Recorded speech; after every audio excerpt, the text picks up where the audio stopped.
tardes, amigos, hermanos. Hoy vamos a tener la clase número 2 de nuestros estudios. Anteriormente estuvimos estudiando, entendiendo sobre lo que quería decir Santa Biblia. Llegamos a la conclusión que lo que nos transmiten esas dos palabras, Santa y Biblia, es libros consagrados. Dijimos que eran consagrados a una información. Ahora bien, esa información está dividida en dos partes. En un total de 66 libros, como antes mencionamos, tenemos una división entre lo que es el Antiguo Testamento o Antiguo Pacto y lo que es el Nuevo Testamento, o también llamado Nuevo Pacto. Bien, vamos a hablar primeramente de lo que es el Antiguo Testamento, como comúnmente se conoce. El Antiguo Testamento está compuesto por 39 libros. El Antiguo Testamento es lo que también se llamaría la Biblia hebrea. La Biblia hebrea está desde el libro mal llamado Génesis hasta el libro del profeta Malaquías. Hacen un total de 39 libros. Bien, esos 39 libros, casi en su totalidad, fueron escritas en el idioma hebreo, salvo el libro de Esther y partes del libro de Daniel que se escribieron en el idioma arameo.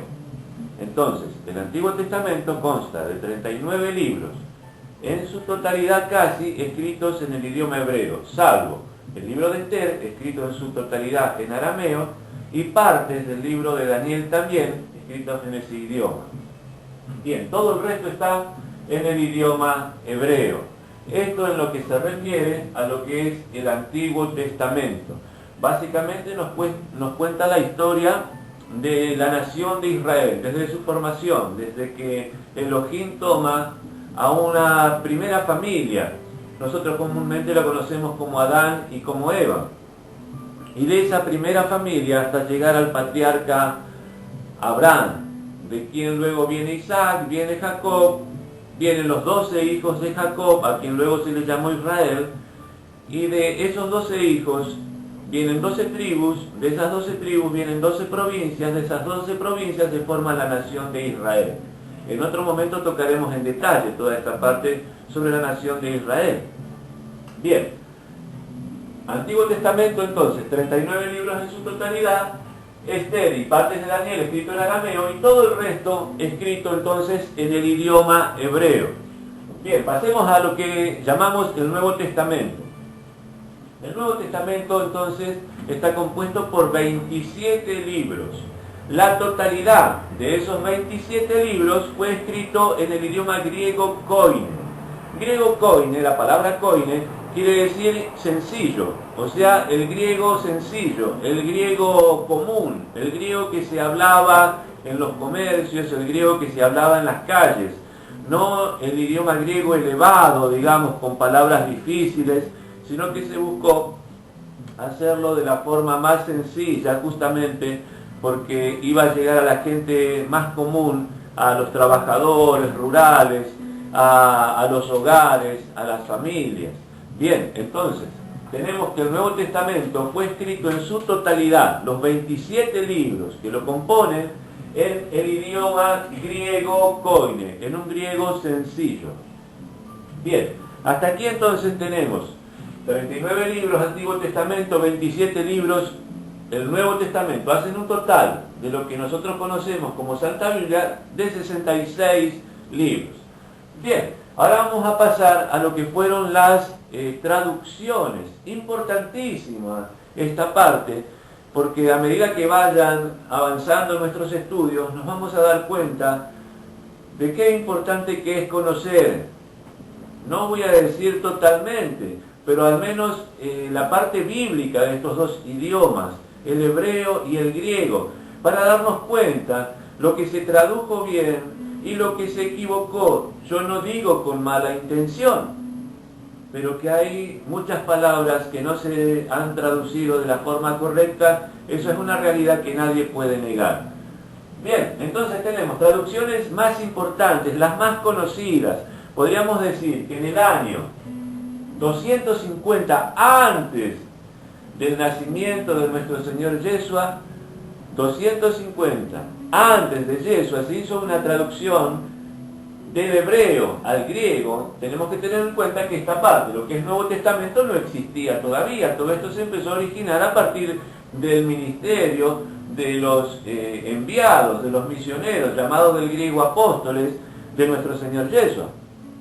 Bien, esto entonces no estaba. Lo que se tradujo al idioma griego fue entonces los 39 libros, por decirlo de alguna manera, del Antiguo Testamento. Entonces, se traduce esa parte de la Escritura al idioma griego. Ese trabajo, esa traducción hecha en el año 250 antes del Señor Yeshua, se llama la traducción Septuaginta, una palabra griega que quiere decir de los 70.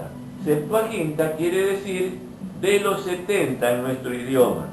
Bien, ¿por qué de los 70? Porque fueron 70 sabios judíos, expertos se podría decir en el idioma, los que realizaron esta tarea, los que lograron este trabajo, traducir del idioma griego, traducir al griego, perdón, del hebreo al griego, pasaron esta totalidad de libros, los que componen el Antiguo Testamento. Entonces, esa traducción se llama Septuaginta en griego, en castellano de los 70, traducción de los 70, realizada en el 250 antes de Cristo.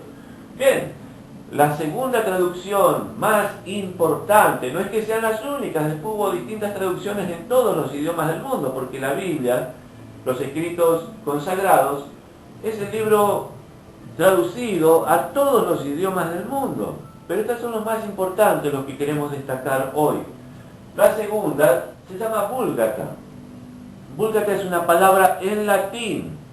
Vulgata es una palabra en latín que en nuestro idioma castellano podría resumirse para el pueblo. Si bien la palabra Vulgata quiere decir vulgar, hoy en nuestros días quizás vulgar lo relacionamos con algo pobre, con algo bruto, torpe. Sin embargo, en aquellos tiempos la palabra vulgar quería decir para el pueblo, para la gente sencilla, muy parecido al término koine del idioma griego. Entonces, vulgata quiere decir hacer una traducción en un idioma sencillo, o sea, no en el latín elevado de los aristócratas, sino en el idioma más sencillo, el que se hablaba en los pueblos, en los hogares, en las granjas. Vulgata, entonces, es la traducción para el pueblo. Esta traducción entonces al latín se hace en el año 382 después de Cristo. Quiere decir que nuestro Señor Yeshua ya no estaba en este planeta, ya había sido llevado arriba, no estaban ninguno de los apóstoles o misioneros en nuestro idioma, no estaban los discípulos directos de los apóstoles, sino que ya estaba en plena actividad lo que hoy en día se conoce como Iglesia Católica Apostólica Romana.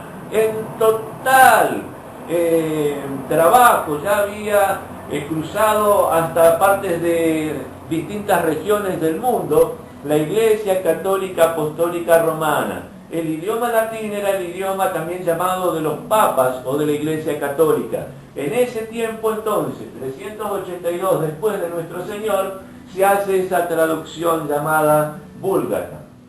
Bien, lo que a nosotros nos corresponde como muy importante por lo que se refiere a nuestro idioma, el idioma castellano, es el trabajo realizado por Casiodoro de Reina en el año 1569.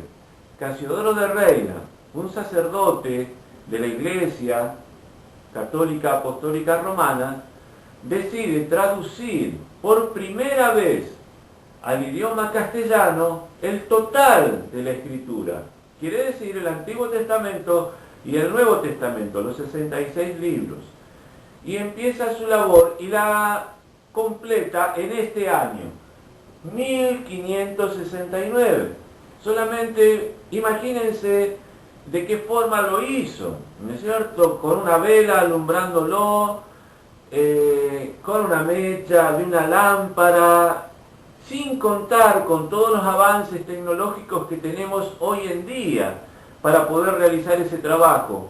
Un trabajo tremendo, una tarea de la cual todos nosotros, los que hoy en día leemos esta traducción, estamos agradecidos, pero que sin duda, una persona de origen español, sin ser hebreo, sin tener las raíces hebreas, sin contar con el conocimiento de los símbolos, de los números, de las palabras hebreas, sin duda que dio una interpretación más que una traducción en muchas de las partes de este trabajo.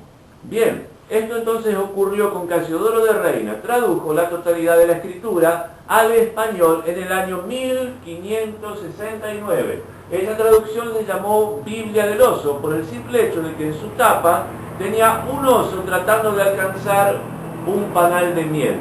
En el año 1602, Cipriano de Valera realiza una revisión sobre el trabajo que había realizado Casiodoro de Reina. Cipriano de Valera, año 1602, revisa ese trabajo en lo que se llama la Biblia del Cántaro, porque en su tapa tenía un hombre llevando en su hombro un cántaro de agua. Bien, Cipriano de Valera entonces hace una revisión y quita algunos libros que había incluido Casiodoro de Reina. Por ejemplo, Primera de Macabeos, Segunda de Macabeos, Judith, Tobías y otra cantidad de libros más. Los quita, cambia algunas palabras, cambia la ubicación de algunos libros, si bien esos libros hoy permanecen en la Biblia de Jerusalén, la Biblia católica, pero las Biblias evangélicas o protestantes, por decirlo de alguna manera, no los tienen, los han eliminado. Conservan entonces la revisión de Cipriano de Valera llamada la Biblia del Cántaro. Bien, entonces tenemos que para nosotros podríamos razonarlo. Damos gracias al Padre por tener esta traducción hecha por Casiodoro de Reina, pero está hecho en nuestro idioma, el castellano. Y no vamos a pararnos hoy en los errores de traducción, porque no es el tema del estudio número 2.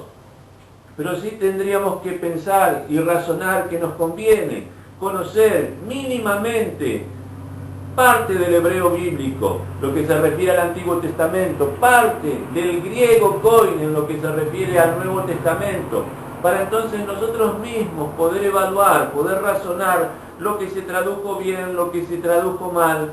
A partir de eso podríamos entender entonces cuál es el mensaje de la Escritura. No decimos que el trabajo de Casiodoro de Reina da otro mensaje. El mensaje no se perdió, el mensaje sigue siendo el mismo. Ahora, sin duda, en el idioma castellano, en nuestro idioma, se ha perdido la magnitud, lo tremendo, en muchos casos, de parte de esta información, valiosísima.